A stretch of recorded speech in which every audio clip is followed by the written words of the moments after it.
everyone. Good afternoon. This is Tim Gilson once again with Michigan Home Group.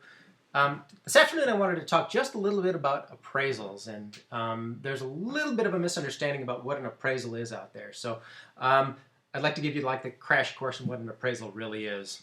So here's the thing. If you're going to buy a home with a new loan, at some point your lender's going to send out a representative to go to the home or the property, look at that property based on all the attributes and features, and give the lender a fair market value of what their opinion is about that property.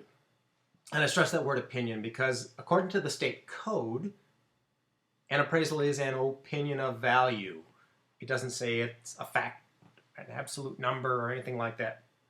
So they are going to give your lender an opinion of value. The reason your lender is going to do that is to make sure that they're not lending you $1 million on a property that's worth 50 bucks. So let's be clear who they're really protecting in this process. They're protecting themselves. You're an innocent bystander who also gets protected in the process, but there's no doubt in anybody's mind who they're really protecting, and that is their own assets, because what they're doing is they're giving you a loan. They want to make sure that the asset, which is nothing more than the collateral against that loan, is sufficient to cover the note. So that's kind of what an appraisal is going to do. You're going to pay for that, and the lender is going to send out a representative.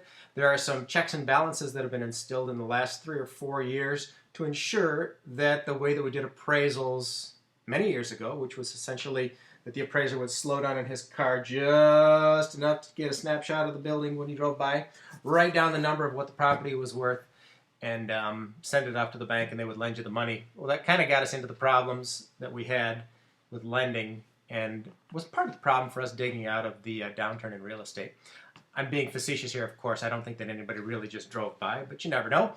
But the point is, the appraisal is a report that the lender's going to hire to give them an opinion of value, to protect themselves and you as an innocent bystander, and you're going to pay for that in the process. Appraisals come with all kinds of different difficulties.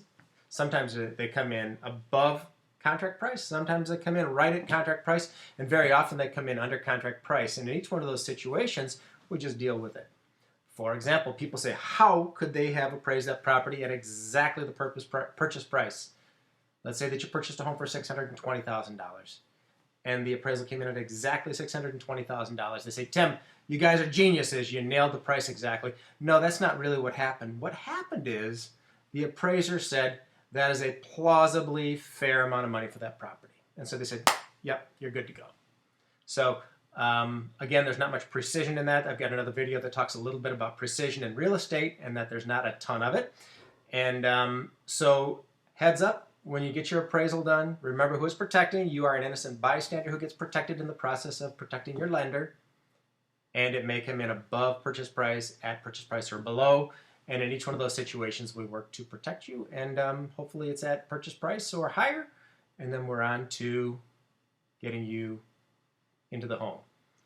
If by chance things happen that the appraisal comes in low, we look at all of the details of the report to see if there are any defects. If so, we can go back to the lender, have a conversation with them, and ask them to appeal to the appraiser what the value is and do something to try to move that to the appropriate level. We're not always successful. If we're not, we have a renegotiation, a secondary renegotiation with the sellers of the property to come up with an intermediate price where everybody's dissatisfied just a little bit. And that's generally the best sign of a really fair deal. That is when everybody's dissatisfied, just a teeny bit, keeping our eye on the ultimate goal, which is to get you into that home. That's my thought for the day. There's your crash course in appraisals. Have a great afternoon. Call us if you need anything. Thank you.